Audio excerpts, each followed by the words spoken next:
Bien, bueno, muy buenas tardes para todos, para quienes están en la sala y quienes nos están acompañando a través de Zoom.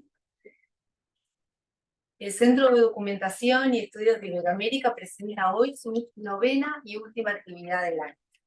Agradecemos a Mariana Moraes por haber aceptado esta invitación. Mariana estará presentando la conferencia Voces y Misiones de la Mística en la Literatura Hispanoamericana Contemporánea. Mariana Moraes es doctora en Literatura Hispánica y Teoría de la Literatura por la Universidad de Navarra.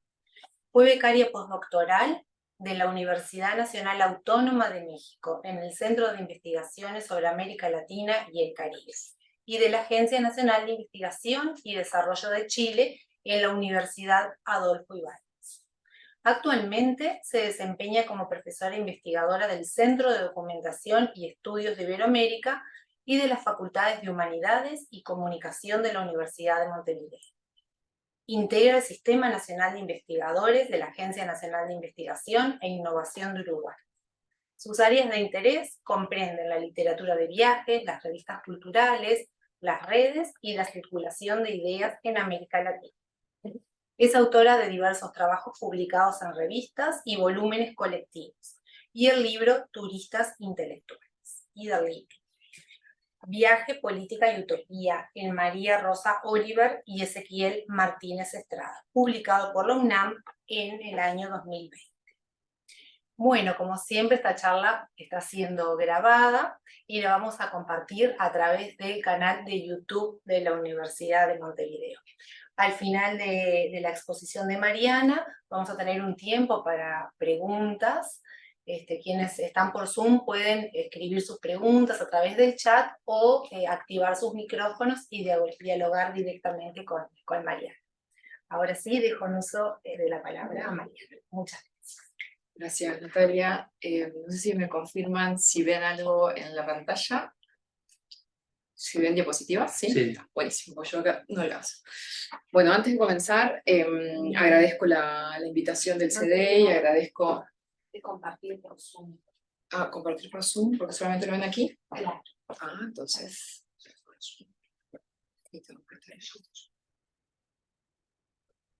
Ah, compartir pantalla.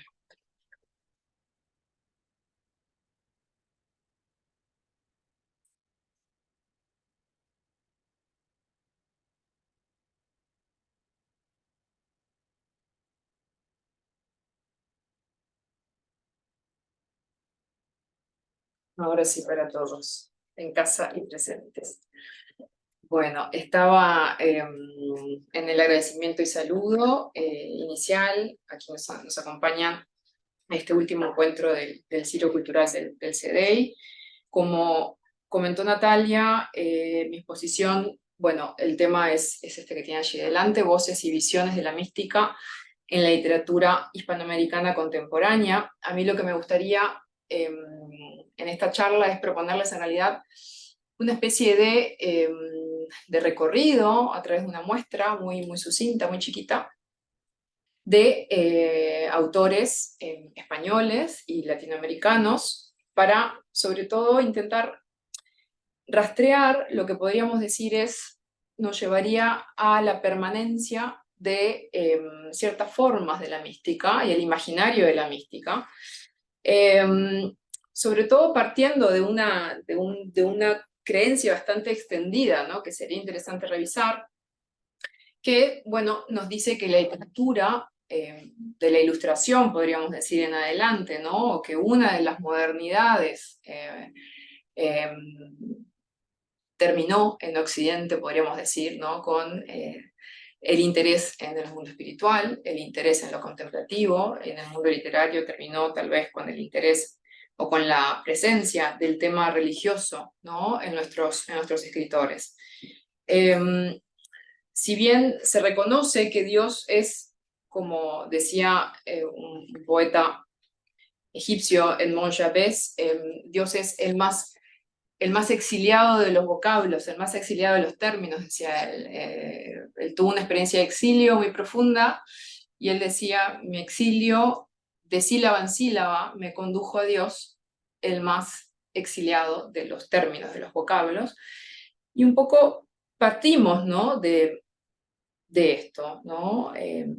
Asumiendo que hubo una racionalidad que desvinculó tal vez al ser humano de la vida, y en esa desvinculación también, yo ahí por acá les ponía una imagen que es bastante expresiva, ¿no? De un poco de la sensibilidad inicial del siglo XX, de mediados del siglo XX, con la expansión de la violencia industrial, ¿no? De las guerras, el enraizamiento de actitudes que podríamos decir han sido interpretadas como iconoclastas, nihilistas, pero a pesar de esto sigue estando, ¿no? O seguimos percibiendo cómo hay un espacio para la pregunta o la búsqueda de lo sagrado, ¿no? Muchas veces permanece este espacio o esta pregunta como un hilo oculto o como un hilo, a veces no solo oculto, sino también disimulado, ¿no? En la obra de muchos autores. Para el caso de literatura, yo les pongo por ahí una portada de un texto, bueno, de un crítico belga, Jacques Meller, que trabajó bastante en hacer un diagnóstico, ¿no?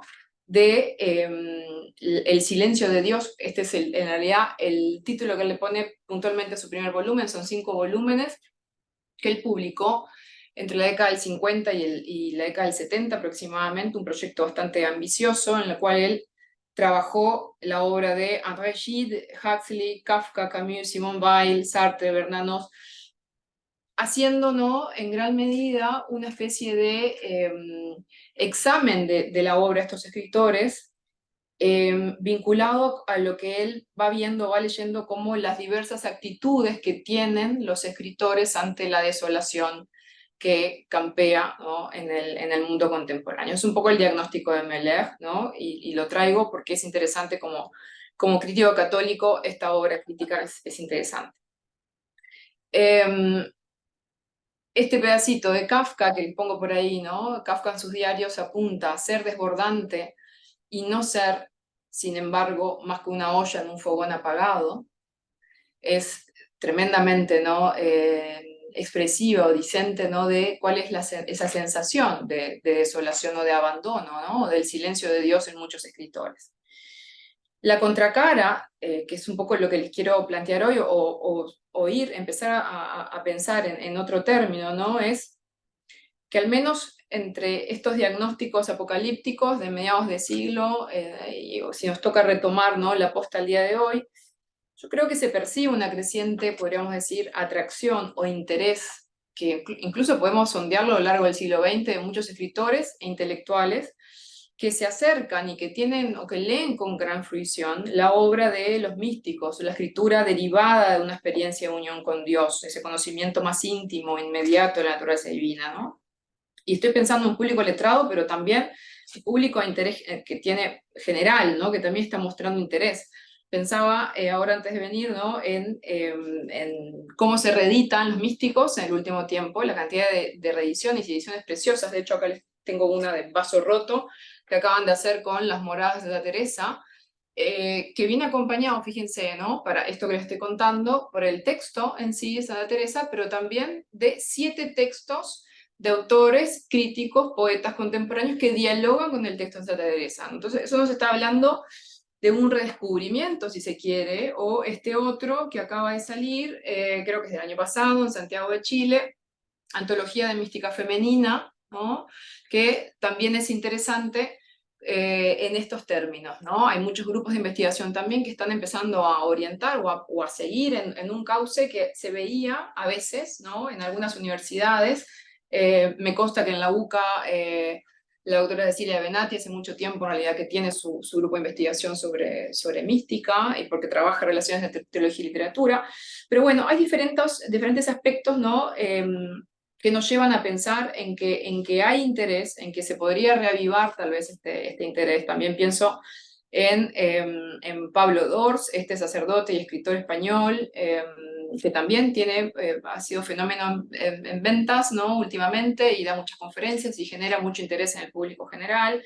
también con su asociación, la asociación en la que participa, Amigos del Desierto y demás. Entonces, la vida contemplativa llama. Ese es como un poco el punto con el que quería partir, ¿no? Y para no extenderme mucho más, el punto donde sí quiero poner el pie para comenzar por ahí es en términos de la fijación de un modelo, para lo que vamos a ver más adelante. La fijación del modelo o punto de partida, ¿no?, para hablar de literatura mística lo vamos a encontrar entre los siglos XII y XVI, en lo que se consideró como un fenómeno cultural que tuvo como base la vida en comunidades religiosas. Hay una presencia llamativa, de hecho, en este fenómeno místico, ¿no?, por la presencia de mujeres que al mismo tiempo, a partir de una experiencia mística, desarrollan una obra, por lo general una redacción autobiográfica encargada por su confesor, y esto llama mucha atención, y han aparecido, ¿no?, sobre todo en el último tiempo, ediciones, al menos traducidas al español, o también el interés de investigadores por la obra de estas mujeres místicas. Estoy pensando en el caso de Hildegarda de Bingen, que la tienen por allá por mano derecha, con Esquivias, y esa miniatura, el texto de Hildegarda está acompañado por ilustraciones, ¿no?, iluminaciones iluminadas, y ahí esta ilustración es bien interesante porque la muestra a ella, ¿no?, con el fueguito encima, la escritura, ¿no?, el cincel o la pluma en la mano, y por allí quien asoma se nos cuenta que tenía un secretario que está ahí, ¿no?, atestiguando este momento. Pero luego también tenemos, en la misma tradición, puse del lado derecho, en mi derecha, la tradición alemana, ¿no?, Hildegarda, Meister Eckhart con sus sermones, y del lado izquierdo la tradición que tal vez es con la que estamos más familiarizados, que es la tradición española, ¿no? Puse por allí a Santa Teresa con el Castillo Interior de las Moradas y la imagen de San Juan de la Cruz con la subida al Monte Carmelo. Otra tradición que está generando más interés en el último tiempo, pero de la que conocemos poco por aquí, es la de Flandes, podríamos decir. Está la alemana, la española, pero también lo que tenemos las muestras que tenemos de mística en Flandes, sobre todo con Hadwig de Amberes. Lo que vamos a hacer nosotros ahora es indagar en voces y visiones a través de estos escritores, ¿no?, escritores de la última centuria. Vamos a comenzar con Dimas Antuña, Ernestina de Champursin, Clara Janés, Ernesto Cardenal y Hugo Mujica. Esa es la selección que les propongo, partiendo de que son autores que toman el género místico, se apropian del género místico desde la mística cristiana, lo toman como, podríamos decir, como puntales o como basamentos para elaborar unas poéticas, podríamos decir, que giran o que trabajan en torno de la ausencia, o de una gran ausencia, ¿no? Y hay entonces esas poéticas, muchas veces muy representado el silencio, muy representado la nostalgia o el anhelo de unirse, de volver, ¿sí? Entonces esto está muy presente en la obra de estos poetas. La selección nos va a permitir evidenciar las huellas de la mística tradicional cristiana en las imágenes, pero también mirando un poco lo que Luche López Baral dice que son las tres tradiciones simbólicas más presentes en la mística. Ella dice que aparece por lo general, ¿no?, el peregrino nostálgico, el enamorado, o aquel que desea purificar o purificarse ascéticamente, purificar su alma hasta encontrar a Dios. Junto con las continuidades, vamos a ver también las mutaciones, podríamos decir, del discurso de la mística unitiva, ingresando un repertorio a través de estos autores, ¿no?, renovado o ayornado, si quieren, de imágenes, ¿no? Entre ellas, por ejemplo, vamos a ver que aparece con mucha fuerza la combinación con el discurso de la ciencia. Pero vámonos ya a nuestro primer autor.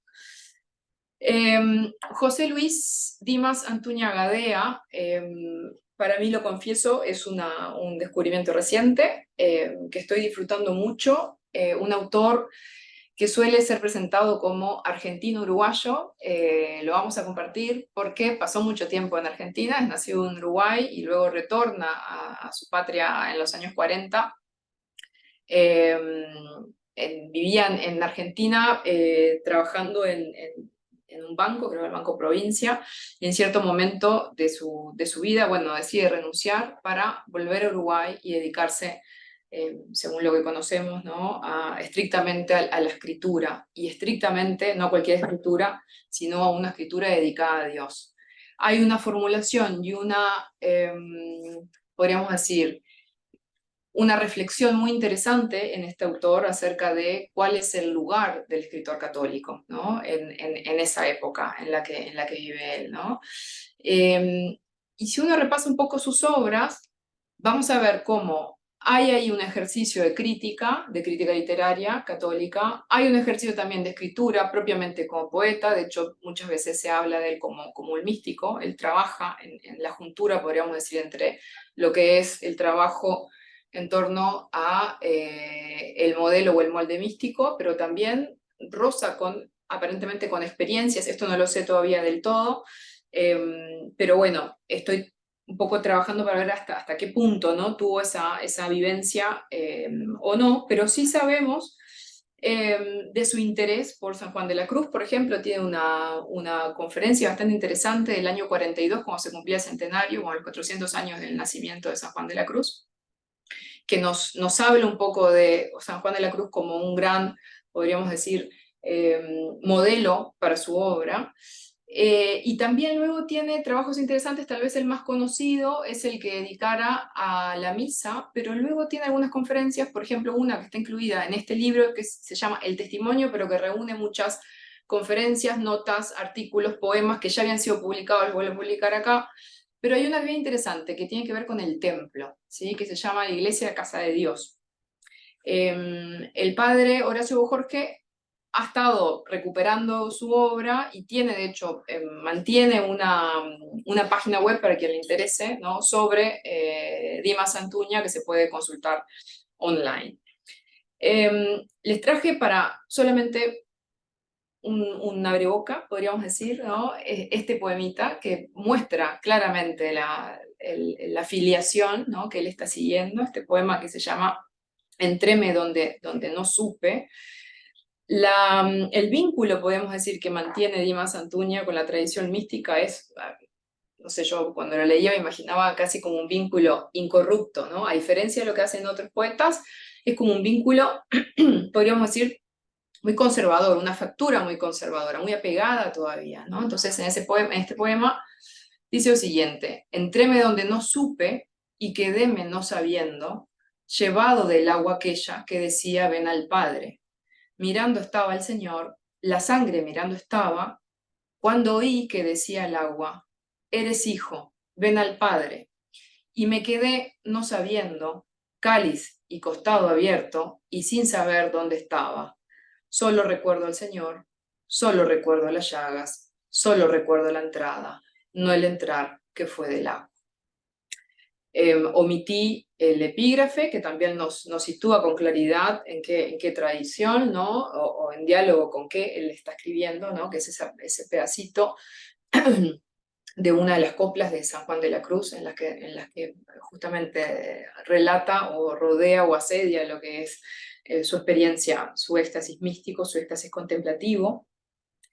Y algo interesante que aparece en este caso, como en otros, ¿no? Es el vínculo con la experiencia mística, es, podríamos decir, una experiencia de saber, pero al mismo tiempo de no saber, ¿no? La mística en el mundo del cristianismo es un conocimiento sin mediación, es un conocimiento inmediato, tal vez más completo y tal vez más profundo, ¿no? De las verdades que están ocultas.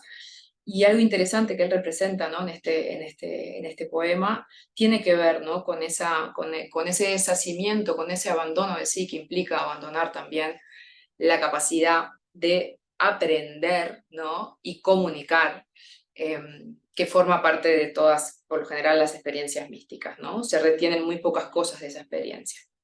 En Antuña podríamos pensar que el agua, que vieron que aparece varias veces en este poema, ¿no?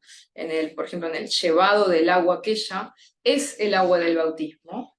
que conduce a Dios y constituye el llamado a reunirse con el Padre. Y esto lo hago también, esta propuesta, en función de esa conferencia que él escribe sobre San Juan de la Cruz, en la cual él toma el motivo de esa conferencia, que es celebrar el nacimiento del poeta místico, para hablar en realidad del bautismo, que a él le interesaba mucho, ¿no? Porque para él el bautismo es sinónimo del nacimiento, porque es, en definitiva, según él, el nacimiento, ¿no?, a la vida del espíritu.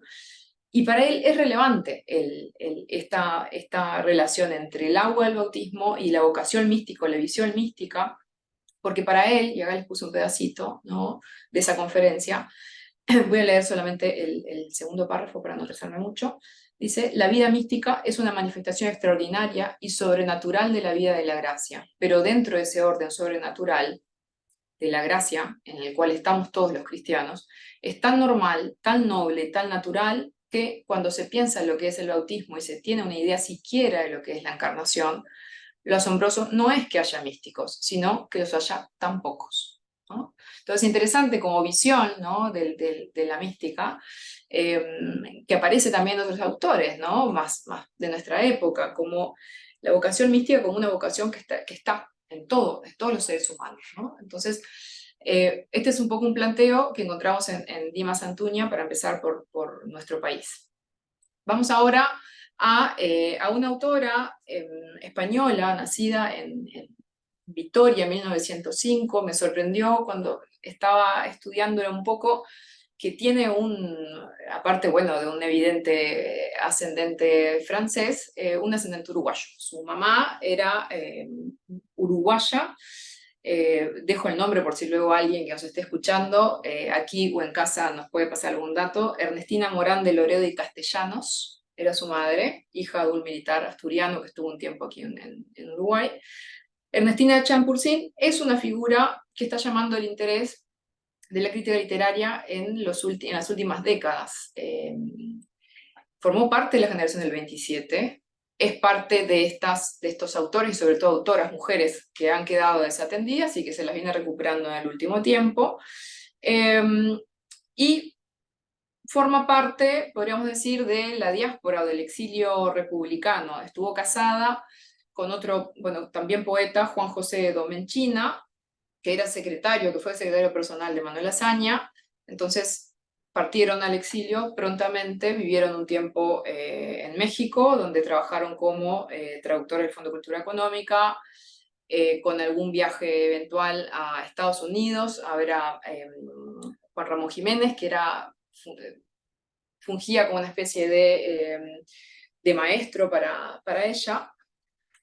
Y de hecho es interesante porque en algunos de esos viajes a Estados Unidos ya toma contacto con la obra de Thomas Merton, con una obra en particular, que es La montaña de los 7 círculos, que me llama mucho la atención porque se me aparece con otros místicos de los que no voy a hablar hoy, aparece como lectura que toca a muchos poetas o a muchos intelectuales en esta búsqueda, ¿no? Hablando del siglo XX puntualmente, ¿no?, como gran figura, no solamente del ecumenismo, sino también de esta inspiración, podríamos decir, contemplativa. Thomas Merton también funcionó para Ernestina de Champursin. Su exilio, como otros, en los casos de otros exiliados, es percibido por ella como podríamos decir, dentro de toda la tristeza y el dolor por España, ¿no?, como una puerta que la lleva hacia un retorno a una espiritualidad que estaba en sus orígenes, porque tuvo como miembro que era de una familia aristocrática, educada con formación católica y demás. Es una religión que pierde y que la reencuentra durante el exilio. Y es así, de hecho, cuando regresa a España, que retoma su práctica como católica. A mí me interesó mucho, antes de comentarles los 2 poemitas que traje de Ernestina Champursin, haber dado con este libro, que no sé si lo ven, porque no conseguí una mejor definición de lo que es la portadilla, que es Dios en la poesía actual, y es una selección que ella elaboró de poemas españoles e hispanoamericanos, a pedido de la BAC, de la Biblioteca de Autores Cristianos. Y me pareció muy interesante porque ella justamente ahí tiene en el estudio introductorio que dar cuenta, ¿no?, del por qué esa antología, por qué en ese momento y tal. Entonces, ella señala, ¿no? ¿Por qué no? Dice ella, ¿no? Si en realidad Dios ha sido tema, dice ella, ¿no?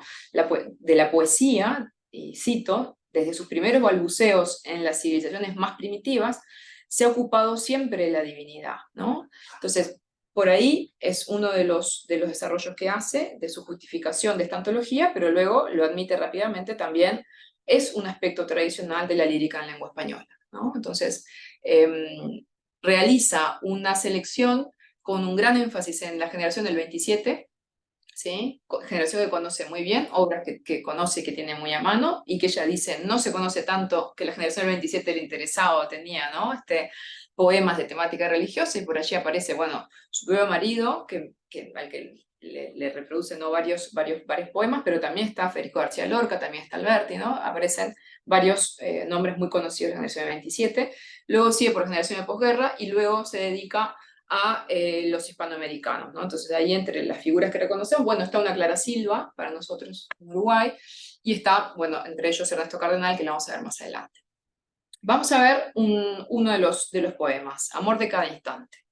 Amor de cada instante, duro amor, sin delicias, cadena, cruz, cilicio, gloria ausente, esperada, gozo y tortura a un tiempo, realidad de los siglos, gracias por ser y estar en el nunca y el siempre.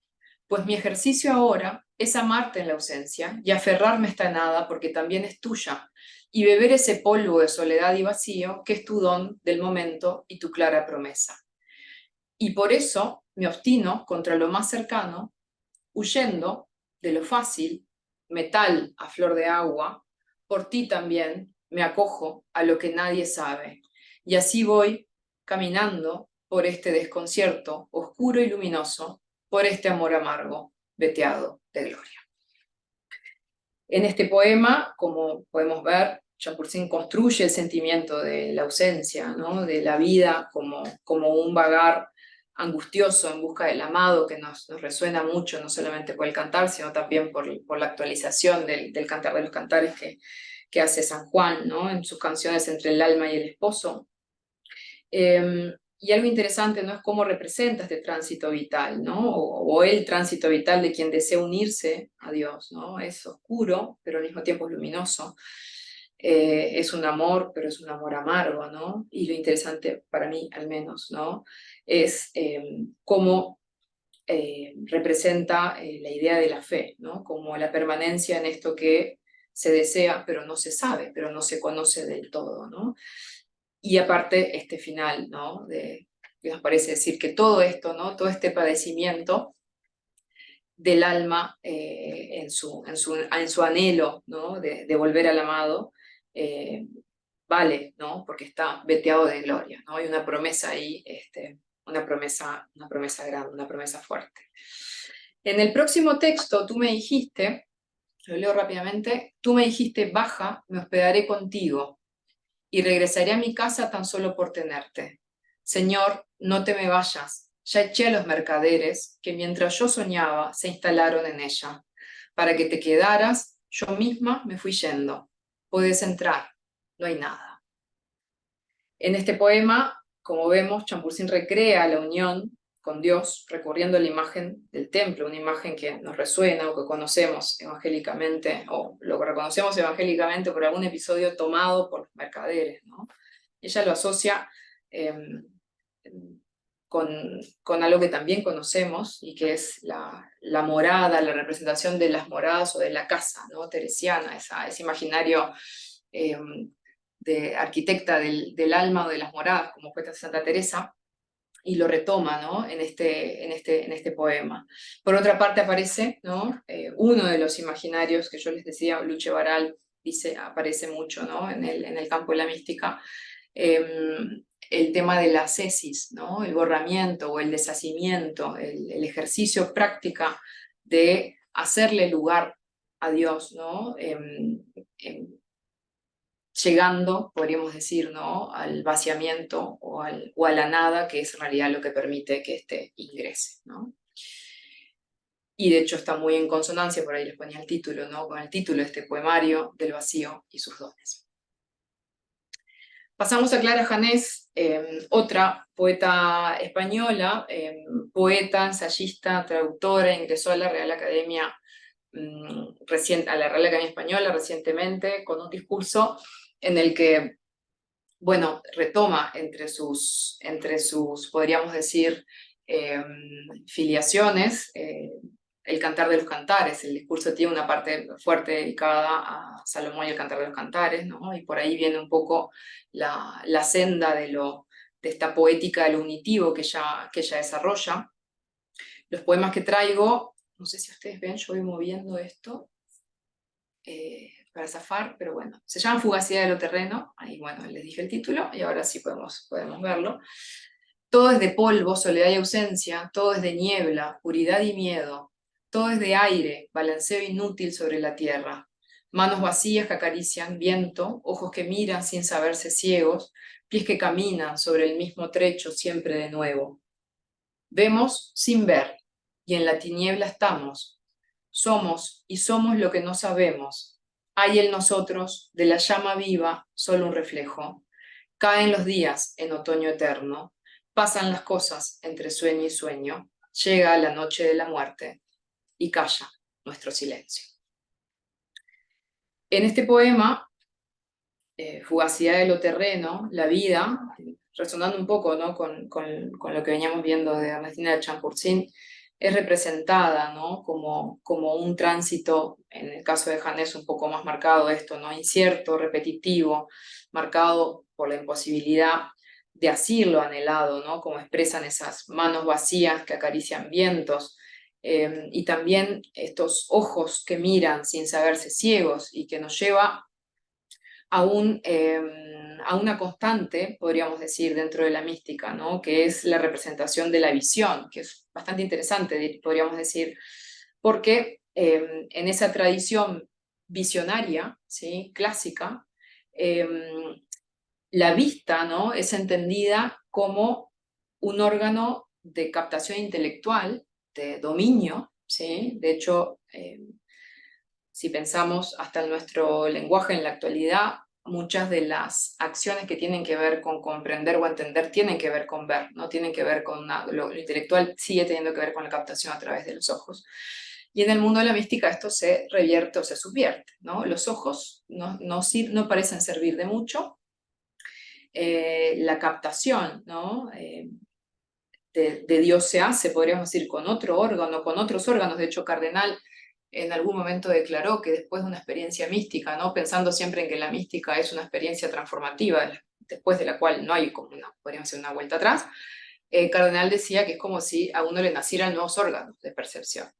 Entonces, en el caso de la vista y de la ceguera, que aparece acá en Janés, es bien interesante, ¿no? Porque en gran medida la experiencia de la fe, ¿no? que guardianamente podríamos decir es un salto a un absurdo, ¿no? O algo que no se ve con claridad, y que también tiene muchísimas reminiscencias si pensamos a través de la conversión de Saulo en Pablo, ¿no? Que fue retomada, de hecho, por el maestro Eckhart en uno de sus sermones, para dar cuenta justamente de cómo esa ceguera de Pablo, ¿no? Algunos dicen al caerse el caballo, otros dicen nunca dice se cayó el caballo, pero hoy sabemos que se vio en el camino a Damasco cegado por una gran luz y escucha la voz que le habla, ¿no? Cuando él está justamente emprendiéndola o sea, en la persecución contra los cristianos. Y esta cuestión de la ceguera, ¿sí? Desde ese episodio ha aparecido muchas veces en disputas o discusiones teológicas o discusiones en el entorno de la mística, pero también simbólicamente en el trabajo de muchos poetas, ¿no? El desarrollo entonces de la visión, que como les comentaba reaparece en el género, parece venir como un cuestionamiento a la creencia, ¿no? En la potencia, podríamos decir, de la racionalidad. En Janés hay también otras filiaciones, como el reflejo de la llama viva, que habrán visto por ahí en la tercera estrofa, que en Juan en realidad es llama de amor viva que tiernamente hieres, ¿no? Y sobre el final del poema y de la vida, con la llegada, ¿no? de la noche de la muerte, interesante ver cómo la vida termina construyéndose aparentemente una espera de la muerte, porque la muerte parecería ser ese lugar tan esperado donde nuestro silencio calla, ¿no?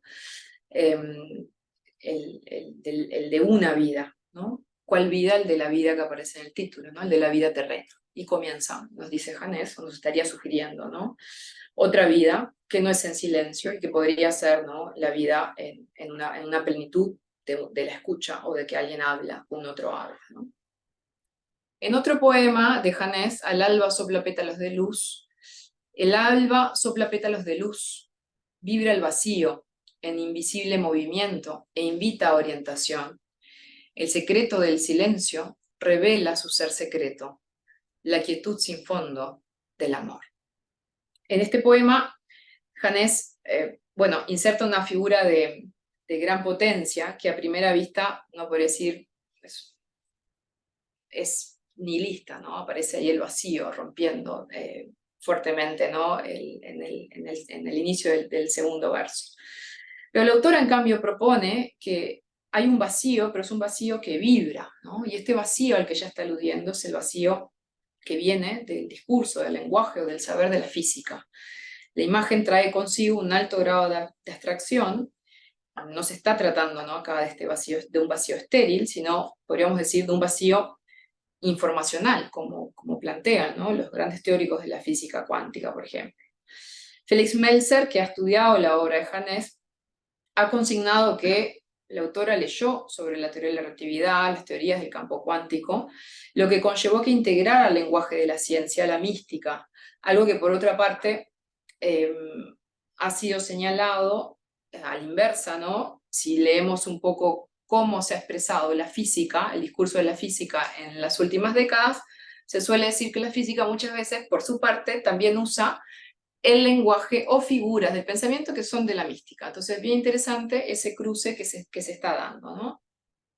Siguiendo con la idea de la potencialidad del vacío, en la expresión, en el secreto del silencio, se encuentra, dice ella, ¿no?, un ser secreto, y que fíjense no es otro, ¿no?, que el amor infinito, representado como un amor quieto, podríamos decir nosotros como un motor inmóvil, que forma parte de las visiones más antiguas de la mística, y bueno, de la mística y de la teología clásicas, ¿no? E incluso yo suelo remitir a la gente con la que converso esto, alumnos, al final de la Divina Comedia, esa última visión, ¿no?, que nos regala Dante personaje en el último canto del paraíso. Vamos rápidamente a Ernesto Cardenal, tal vez un poco lo conocen, es un poco más cercano tal vez a nosotros, a nuestra literatura y culturalmente también. Bueno, en el inicio de la vida contemplativa de Ernesto Cardenal está Thomas Merton, de quien ya hablaba hace un ratito, este poeta monje o monje poeta, quien desde la abadía de Nuestra Señora de Getsemaní en Kentucky iluminó no solamente el ecumenismo, sino el afán, ¿no?, la búsqueda espiritual de muchos intelectuales. Yo les decía esto también pensando en un texto que quería integrar, pero que ya era demasiado. Él se carteó durante muchos años con Victoria Ocampo. Esas cartas están publicadas, se llaman Fragmentos de un regalo, y siempre me sorprende la generosidad de Thomas Merton, que se carteaba con el medio mundo, y que yo siempre digo, ¿no?, para los que son muy jóvenes y nunca escribieron una carta y sostener correspondencia es uno de los actos de mayor generosidad que uno puede tener por la cantidad de tiempo que lleva, ¿no? Contestar bien a una carta, ¿no?, y seguir proseando, podríamos decir, a través de lo que es la carta, las esperas y tal. Bueno, esta gente se carteaba mucho y Merton es uno de ellos. Pero lo interesante es que tanto Cardenal como Mujica pasan por el monasterio de Merton. Cardenal, después de que pasa un tiempo allí en la abadía, retorna a Nicaragua, donde funda una comunidad contemplativa en Solentiname, un poco esto es más conocido por nosotros, y luego se pone al servicio de la Revolución Sandinista, y lo que sigue también es bastante conocido, su suspensión a divinis, que se extiende por más de 30 años hasta su absolución por el Papa Francisco. Algunas líneas básicas para esbozar la mística de Cardenal. Bueno, ciertamente participa de los modelos clásicos, emula el cántico espiritual de San Juan de la Cruz, pero integra, o va integrando en muchas obras, a lo largo de muchas obras, un lenguaje que es francamente, a ver si puedo pasar acá, para que ustedes vean el texto, renovado, podríamos decir, por la vanguardia, intensamente atravesado por el discurso de la ciencia, por la astrofísica, por la física, por la astronomía, y por muchas cosas más, ¿no? Les leo un pedacito de otros textitos y luego miramos este, pero él dice en el Salmo 150, alabad al Señor en el cosmos, su santuario de un radio de 100.000 millones de años luz, por ejemplo, ¿no? O en otro texto que se llama como la rueca de un alfarero, reescribe en ese texto la oración bendice la mía al Señor y se concentra en la creación del mundo, ¿no? Y va representando a un Dios revestido, podríamos decir, de toda la astronomía posible, o todos los conocimientos astronómicos posibles, ¿no? Y dice algo así, tú eres grande, estás vestido de energía atómica como de un manto, de una nube de polvo cósmico en rotación, como en la rueda de un alfarero, comenzaste a sacar los espirales de las galaxias y el gas en tus dedos se fue condensando y fuiste modelando estrellas, ¿no? Fin de cita. En el Cántico Cósmico, donde escribe 43 cantigas en las que se va reescribiendo de algún modo el libro del Génesis, él escribe a su forma, a su modo, la creación del mundo desde el Big Bang, ¿no? La expansión del universo, y va construyendo la acción de Dios a través de partículas, electrones, fotones, quarks, y reconoce, porque lo pone en algún momento, ¿no? de este extenso poema, o sucesión de poemas, cito, el fuerte aroma místico de la nueva física, dice él, ¿no? Que esto es lo que yo les contaba antes. E incluso menciona en otro poema a Einstein, en uno de sus últimos poemarios, versos del pluriverso, si no me equivoco, menciona a Heisenberg, o sea, está todo el tiempo haciendo ese cruce, ¿no? de discursos. Y otro detalle interesante que aparece acá en lo último que les acabo de poner son los títulos de Cardenal, ¿no? Los títulos a mí la verdad me divierten mucho porque es como si él tomara moldes antiguos, los actualiza, o más que actualizarlos es como que los interviene, como si él deseara intervenir la tradición, ¿no? Entonces acá tenemos en el título de este poemario, que es Telescopio en la noche oscura, ¿no? La noche oscura del alma, ahí la interviene con ese telescopio, ¿no? Pero vamos a ver si pudiéramos concebir el infinito. Si pudiéramos concebir el infinito, sabríamos cómo nos ama. Pero como el infinito para nosotros es igual a cero, sentimos cero, lo cual se alcanza en la más alta oración. Mejor unido a ti, a quien no siento, a quien de veras del todo nada siento, que cualquier otro amor que sintiera de veras. Amado, los prados están en flor. Feliz amor que me ha tocado, que es, hay, amor igual a cero. Entonces, en este poema, ya les vengo adelantando bastante por dónde va él, ¿no? Pero es interesante porque acabamos de ver el caso de Janés, y un poco como Janés, ¿no? Es como si introdujera un código extraño, o que nos puede resultar extraño en lo que es la poesía, y sobre todo la poesía mística, ¿no? Va poniendo razonamientos derivados de la física o de la matemática, en este caso, ¿no? El razonamiento de ceros, el infinito es igual a cero, ¿no? Que es en realidad una indeterminación. Y trabaja, ¿no? sobre esta idea de un infinito que ama, pero al que no se lo puede sentir, ¿no? Al que no se lo puede asir en cierta medida. Va entonces de esta forma, ¿no? renovando con ingenio y con cierta frescura o jovialidad también, podríamos decir, ¿no? ¿Por qué no? El desposorio místico. Hay otros poemas, para no atrasarme, voy a ir un poquito más rápido, que me parecen súper interesantes, se mueven, ¿no? O los muevo, perdón, de esta línea de lectura que les había instalado. Este es un poema anterior, o sea, de su primer poemario, si no me equivoco, o al menos del primero de la vuelta, ¿no? de su experiencia contemplativa. Yo apagué la luz para poder ver la nieve, y vi la nieve tras el vidrio y la luna nueva, pero vi que la nieve y la luna eran también un vidrio, y detrás de ese vidrio tú me estabas viendo. Entonces, en este poema, a mí lo que me parece importante o interesante, como también en algunos de Hugo Mujica se puede precisar de la primera etapa, ¿no? Es que parece muy cerquita o muy cercano el ambiente de la experiencia, podríamos decir, o de la vivencia en la trapa, ¿no? Esos años de vida exclusivamente, ¿no? dedicadas a la contemplación. Y acá aparece, ¿no?, conjugado de otra forma, el motivo de la visión, o podríamos decir en este caso la alteración del sentido de la visión, a partir de construcciones que trastocan el lugar y el valor de la luz y la oscuridad, o de la visión y la ceguera, ¿no? En este caso, el hablante lírico señala que apaga la luz para ver el paisaje, la nieve, la luna, pero descubre en el cosmos la mirada de Dios, que mira como quien mira detrás de un vidrio, ¿no? Y en el último, estás más cerca de mí que yo mismo, por eso pues pareces tan lejos. Imagino que me tendrás mucha lástima. ¿Cómo será aquel día cuando dirás, Ernesto? Y en este, ¿no?, parecía interesante este cauce que también aparece bastante en la mística, podríamos decir, nueva o cercana o contemporánea, que es el cauce de San Agustín, lo agustiniano, que es también, a veces aparece, ¿no?, emparentado con la arquitectura de la interioridad que genera Santa Teresa, ¿no?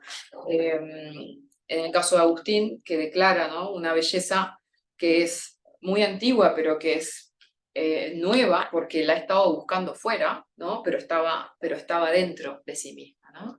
Entonces esta idea de las cercanías y de la lejanía me pareció interesante, ¿no?, para relacionarlo con una parte de la tradición. Y también la presencia, y esto me permite entroncarlo un poco con lo que sigue, de el deseo del llamado, ¿no? El deseo de escuchar el llamado, el deseo de escuchar algo, ¿no? Y puntualmente escuchar, en este caso, el nombre. Y esto a mí me parece interesante para pasar a nuestro último autor, Hugo Mujica, que es también un autor que, tal vez porque comparte esa experiencia tan honda, tan fuerte de la vida contemplativa con Cardenal, tuvo muy presente, tiene muy presente, ¿no?, en su obra, tanto ensayística como poética, el lugar, podríamos decir, y el valor de la escucha, ¿sí?, del callar para poder escuchar. Les decía hace un ratito que pasó también por esta experiencia en la trapa en Estados Unidos. Él residía en Estados Unidos cuando en realidad estaba en una búsqueda que lo había llevado al hinduismo, y ha contado en alguna otra entrevista que estaba decidido a unirse a una comunidad, irse a vivir a India, y que poco antes de partir, la persona a la que él acompañaba, su maestro, el gurú, le dice si no lo acompaña que tiene que ir a dar una conferencia en la trapa, ¿no? Entonces él lo acompaña y cuenta que cuando ingresa allí, él siente algo que nunca había sentido, ¿no?, que describe como una especie de sentido de pertenencia o de belleza que hiere, ¿no?, y de la cual no se puede salir. Pidió para quedarse unos días y sus días se transformaron en 7 años, y ahí se quedó, ¿no? Y con esos 7 años en silencio, le llega también la poesía, ¿no? Tiempo después, ya retornado a Buenos Aires y ordenado sacerdote, Mujica publica su primer libro, llamado Brasa Blanca, un libro que, como toda su poesía, podríamos decir que trae, ¿no?, consigo el silencio, gira en torno del silencio, un silencio que está totalmente, podríamos decir, distanciado, diferenciado de la nada estéril, ¿no?, y que se va extendiendo en imágenes de enorme sencillez y al mismo tiempo de enorme potencia, ¿no?, en gran medida, bueno, no solamente por la capacidad poética de Hugo Mujica, sino también cómo trabaja, como ustedes van a ver. Yo intenté hacer todo lo posible, pero tal vez no lo logre, ¿no?, con la diagramación. Él trabaja mucho con el blanco en la diagramación, y el blanco, ¿no?, puede leerse en cierta medida como un silencio visual, o como la presencia visual del silencio.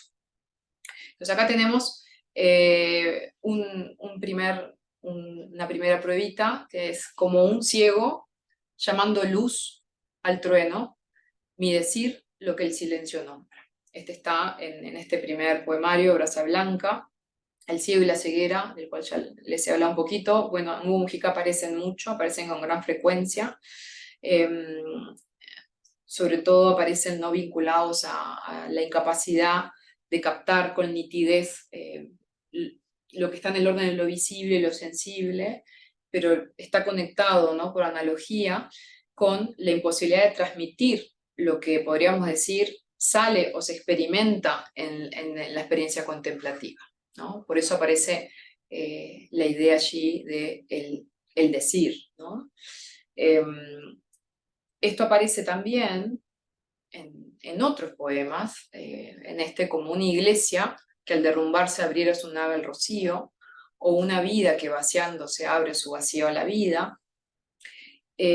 Nos trae, ¿no?, hacia otros espacios también, que son bien interesantes en su simbólica, que tienen que ver con los templos o con las iglesias, y acá aparece, ¿no?, la paradoja como gran figura de la mística tradicional en esta iglesia que asociamos por lo general, ¿no?, con lo más sagrado, con lo santo, pero que se derrumba, y en ese derrumbe o esa apertura, ¿no?, de la nave, se abre, ¿no?, para recibir, podríamos decir, o para escuchar lo que viene de fuera, ¿no?, o lo que no ha sido dado hasta ahora, ¿no? Y él lo lleva también a la vida, ¿no? Y ahí aparece esta idea de la tercera tradición mística que les comentaba al inicio, ¿no?, el deseo de borramiento, vaciamiento de sí, para que la vida, ¿no?, vacía pueda recibir o abrirse, ¿no?, a la vida en sí misma. La cuestión del llamado, que aparecía, ¿no?, en el último poema de Cardenal, aparece bastante también en Hugo Mujica. En este caso, en este poema, mujeres arrodilladas tejen con sus miedos un manto para el Dios desnudo. A palabras levanto el muro contra el que se vuelva eco tanto callarse tuyo, ¿no? Nos lleva otra vez a aquella sensación que aparecía también en otro de los poemas que veíamos al inicio, de que Dios se manifieste, ¿no?, de que el silencio, ¿sí?, diga algo, ¿no? Y por eso con palabras ese intento de levantar un muro para que algo se vuelva eco, ¿no? Los ensayos de Mujica nos permiten conocer mucho sobre algo que a él le ha interesado, le ha preocupado bastante, que es la escritura, la creación, ¿sí?, la creación poética, la creación artística, porque también tiene algunas conferencias y algunos trazados que en realidad son más abiertos, pero él ha trabajado no solamente sobre la experiencia de contemplación, sino también que ha pensado mucho sobre el acto de escribir, y para ello le han servido, por así decirlo, los místicos, ¿no? Acá les puse un caso de los muchos ensayos que tiene, que se llama Poéticas del Vacío, en el cual toma figuras, bueno, literarias, autores como tal, o figuras de literatura, ¿no?, como el mito, como Orfeo, para trabajar en torno a la poética, una poética particular que él descubre en muchos autores, que es una poética que gira en torno de la ausencia, ¿no? En el caso de San Juan de la Cruz, que está aquí incluido en uno de los ensayos, o poemas ensayos, porque eso también es interesante, él cuando escribe poemas muchas veces está escribiendo sobre poética muchas veces, y cuando escribe sobre poética, en lo que uno consideraría que es un ensayo, en realidad lo hace en verso, lo hace en forma de poema, entonces también él borra podríamos decir, los límites o los trazados de los géneros, se apropia, ¿no?, de esta forma, los hace mutar, ¿no?, para que le sirvan mejor a cómo él va percibiendo, ¿no?, podríamos decir, la masa del pensamiento y del poema, ¿no?, como unidas. Y esto es interesante porque él toma a Juan de la Cruz allí como poeta, no solamente como místico.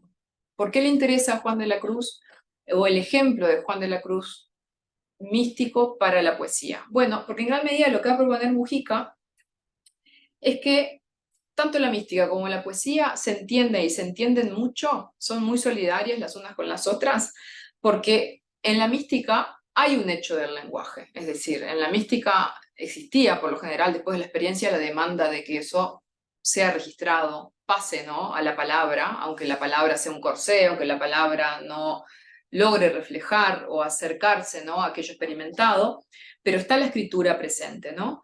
Y podemos decir que tanto la mística como la poesía son solidarias en su percepción de los límites del lenguaje. Entonces, por ahí, los místicos tienen mucho que conversar con los poetas, podríamos decir. Pero por otro lado, para Mujica, San Juan de la Cruz, por ejemplo, es un gran ejemplo de el camino de ascesis o de deshacimiento que también deben hacer los escritores, que también deberían hacer, ¿no?, los poetas en el ejercicio de escritura. La vía negationis que encontramos en la subida del Monte Carmelo, por ejemplo, ¿no?, de Juan de la Cruz, el negarse, ¿no?, para que en la negación se diga Dios, es muy parecido, ¿no?, a lo que él propone con la escritura. Puntualmente él dice que la escritura ha sido percibida como un acto, una praxis de dominio, cuando en realidad, dice él, deberíamos entenderla de otra forma. Y hay todo un pedacito de una entrevista con Alejandro Napolitano en la que él dice, entre otras cosas, pero a mí me gustó mucho este pedacito, él dice, una de las cosas que más me obsesionan es poder dar un viraje cultural entre el hacedor y el receptor, o entre la praxis y la teoría, de manera que el hombre recupere nuevamente la facultad de recibir. Eso significaría un nuevo comienzo cultural y espiritual. ¿Por qué es interesante esto? Bueno, hay una mirada antropológica, hay una concepción antropológica ahí presente, pero que él la lleva, no solamente así podemos entender cuál es la concepción que él tiene del hacedor o de quien hace poesía, ¿no? Él dice de quien hace poesía, y esto también tiene una línea muy antigua, ¿no? Es en realidad alguien que es una especie de vaso vacío que recibe, ¿no?, de fuera aquello que va a escribir o va a cantar. Entonces, esta idea, ¿no?, de la escucha es sumamente interesante para Mujica. En otro texto que se llama Noscete ipsum, un ensayito de la palabra que calla, el silencio que nombra, él dice esto: no podemos con palabras preguntar qué hubo antes o qué hay fuera de las palabras, pero podemos callar, dejar que la fuera llegue, nos dé la palabra y en ella nos hable. Rara vez se sabe el dónde o el desde dónde de esas epifanías de sentido. Rara vez, como rara vez, se ve el relámpago del trueno que nos despierta. Y cuando se sabe, cuando se intuye ese dónde, ese afuera, intentamos decirlo y fracasamos. Una y otra vez fracasamos en el intento de balbucearlo en esa irrenunciable derrota que es la poesía, ¿no? Entonces ahí está este vínculo con la mística, como también podríamos decir en el discurso del místico es el discurso de una derrota, la derrota de aprender, ¿no?, o condensar en el lenguaje la experiencia. Y es así como él concibe la escritura. Acá, lo que les decía hace un rato, ¿no?, muchas veces escribe poesía y hay algo ahí de la poética metido, ¿no?, uno tras otro. Se escribe cerrando los ojos, palabra tras palabra, como camina, uno tras otro los ciegos sobre los charcos, sin mirarse en los reflejos. Se escribe como se muere o se olvida, perdiéndose en la búsqueda, no en su eco, en lo que buscamos, ¿no? Y esta idea de cerrar los ojos para escribir, ¿no?, o cerrar los ojos para acceder a lo divino, a él es muy potente, ¿no?, y muy útil, y la trabaja una y otra vez en esta idea de suprimir o hacer un borramiento, ¿no?, del ego, ¿sí?, para que allí aflore, ¿no?, lo que buscamos. Callarse, dice, en este que es otro de sus ensayos, uno de los que más recomiendo, Lo naciente, pensando el acto creador. Aquí él dice, callarse no es dejar de decir, es dejar decir, dejarse llamar a la escucha. En el callar se abre la escucha, en lo abierto escuchamos lo que nos llamó a callar. Entonces ahí queda, ¿no?, con más, tal vez más contundente, esta idea que él maneja, ¿no?, del callar y esperar para de esa forma, ¿no?, recibir aquello que buscamos, ¿sí?, pueda dar, ¿no?, que es en definitiva el don, podríamos decir, o el regalo del del vacío. Y este último texto, del poemario de 2013, Cuando todo calla, cae tan en silencio la nieve que en cada copo resuena. No para nombrar lo que en la vida calla, para escucharlo es que escribo. Entonces acá tenemos, ¿no? en una figuración mucho más al servicio de lo que podría ser la tarea o la labor poética, ¿sí? Algunas podríamos decir figuras o trazas que vienen en realidad de la tradición mística. Nos detenemos por acá, sé que estoy pasada de tiempo, y bueno, creo que nos llevamos este pequeño florilegio o muestra, ¿no?, en las manos para seguir pensando cuáles son las nuevas coordenadas de lo contemplativo en nuestro tiempo, reconociendo ojalá en estos versos que repasamos juntos algo que decía María Zambrano, y que es que hay un punto incolmable, ¿no?, que no se colma en el centro de todo. Muchas gracias.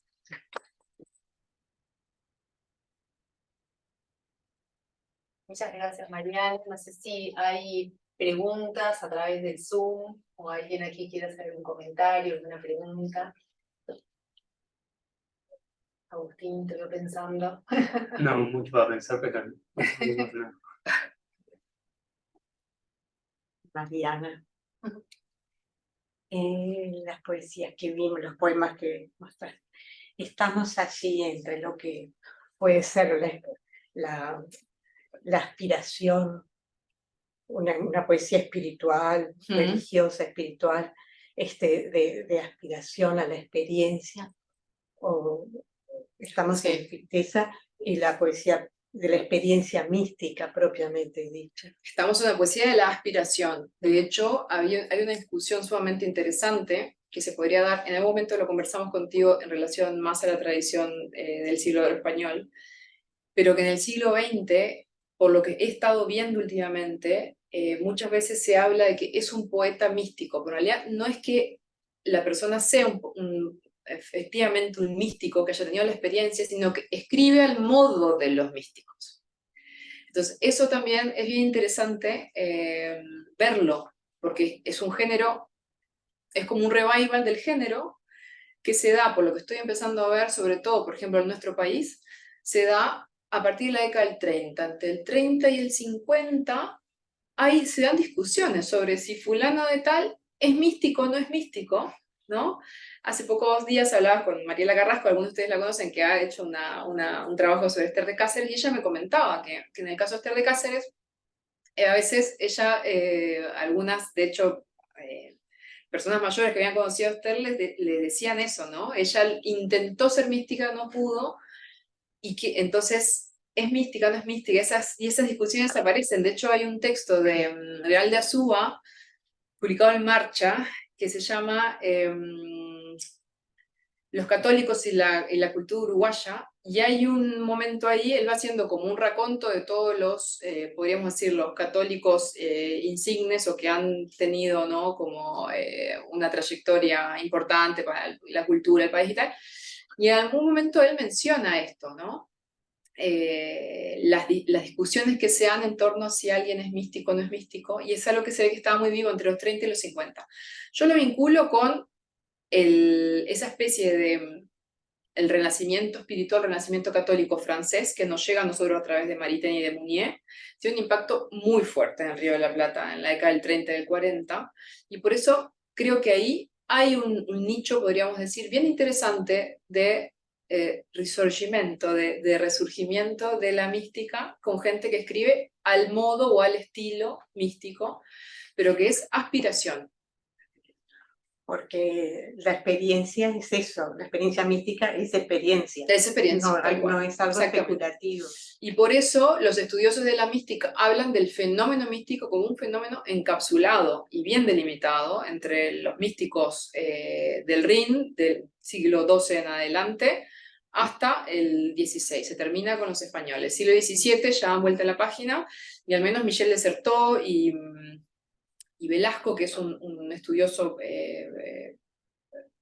muy bueno del fenómeno místico, hablan de que a partir del siglo XVII es como que es un goteo, que va reduciéndose, las experiencias místicas empiezan a desaparecer, quedan un poquito en la colonia, o sea, ¿no? en el mundo no hispano, se siguen a veces registrando a pedido de sus confesores alguna experiencia particular y luego como que se apaga. Entonces, como fenómeno experiencial, es Sí. decir, efectivo, se quedan en esos siglos. Claro. Me encantó conocer al primero, a Dimas, que no lo conocía. Para mí fue una sorpresa, yo tampoco lo Todos conocía. trabajan mucho la paradoja y el oxímoron, Sí. ¿no? Que eso sí está en la tradición. Está en la tradición, sí. Eso es lo que más mantienen Incluso de la tradición. en la mística árabe, también musulmana. Sí, que San Juan, por otra parte, conocía mucho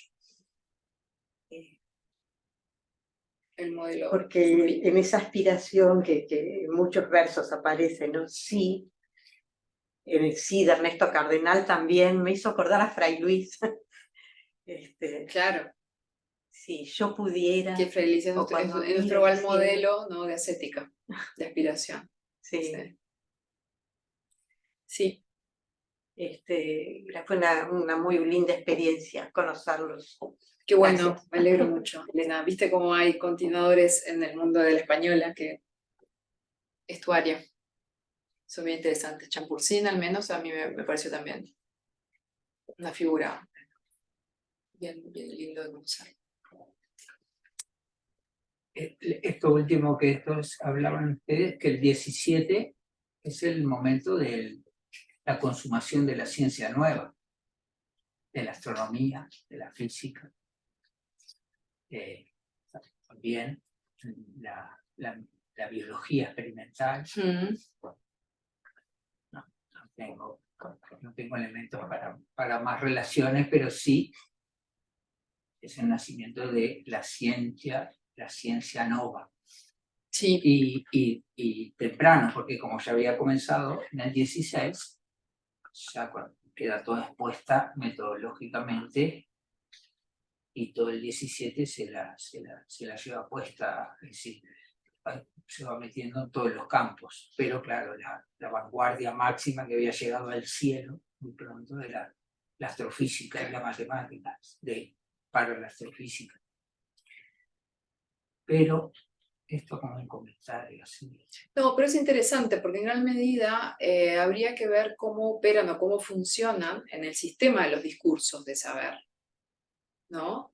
Cómo el afianzamiento que tú traes de la ciencia como gran discurso, ¿no?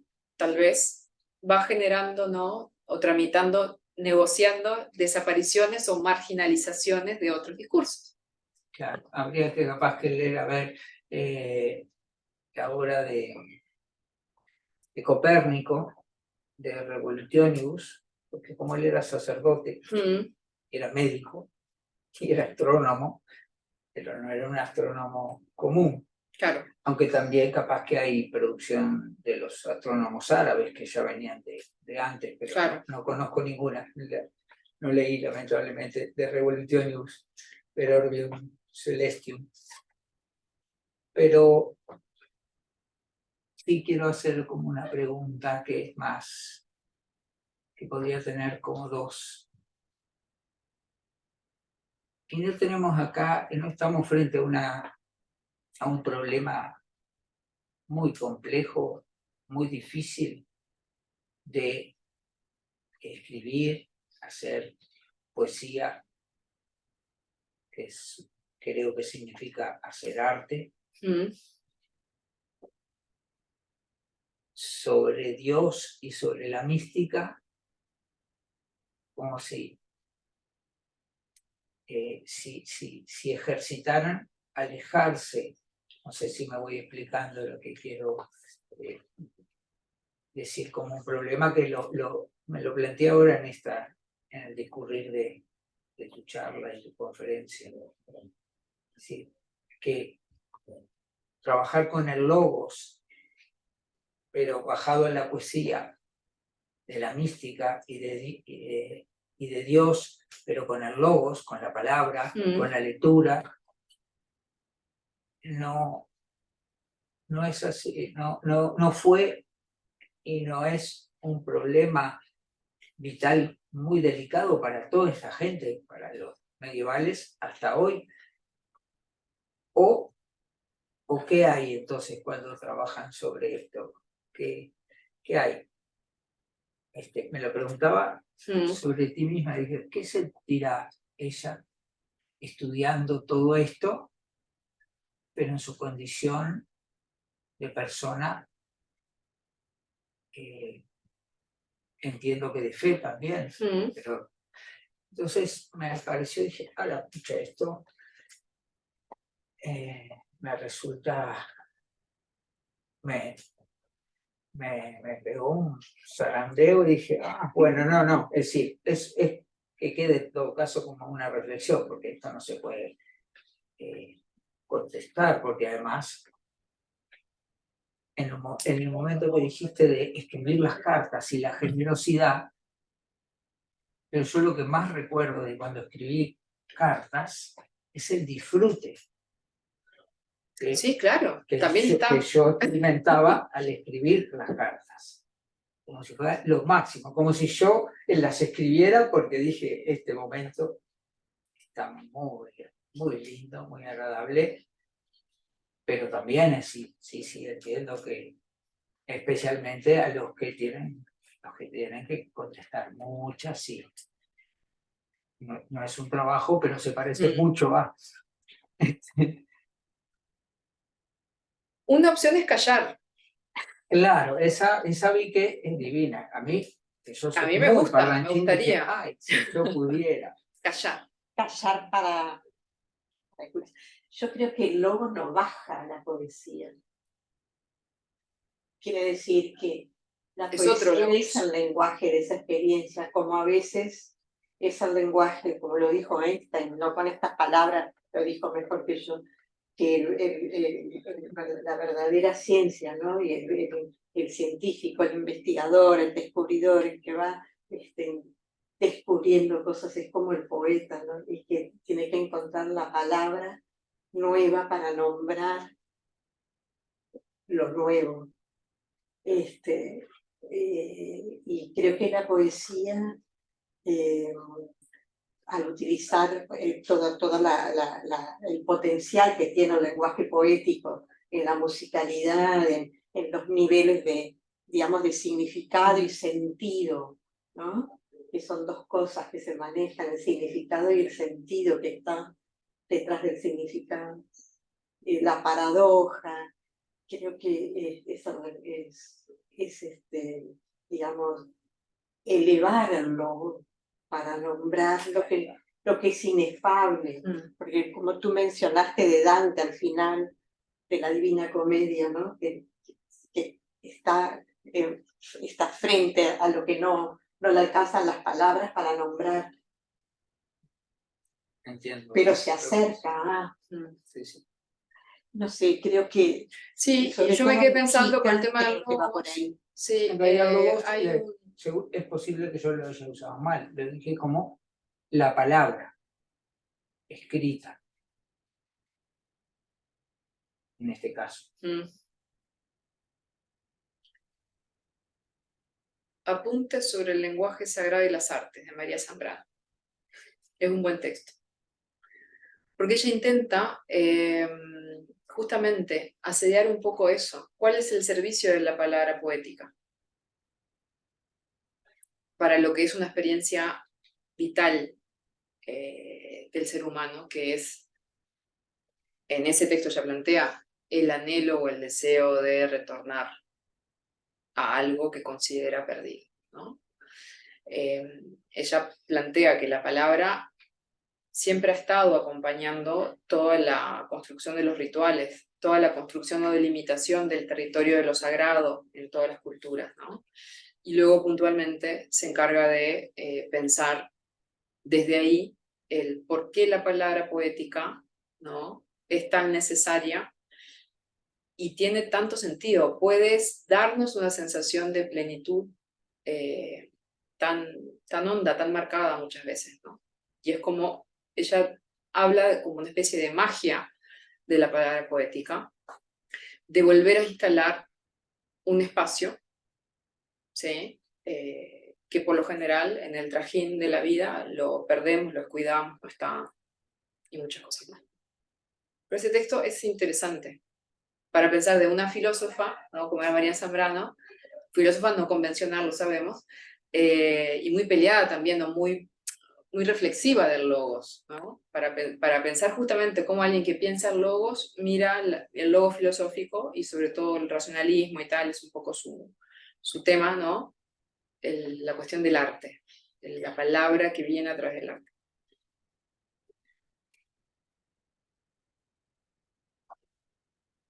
Bueno, muchas gracias a todos. La verdad que quedamos como reflexionando, ¿no? Fue una charla que nos deja a todos pensando. Muy interesante. Van a pensar todo el verano, Nati, porque es la última charla del ciclo. Es la última charla del ciclo. Nos vamos a reencontrar el próximo año con el ciclo. Y bueno, vamos a compartir la charla en YouTube para revivirla y volver a pensar. Bueno, que tengan todos muy buenas noches. Muchas gracias. Muchas gracias. Fíjate que Muchas gracias. Saludos. de esa carga de, digamos, de llevar la inteligencia, el significado y el sentido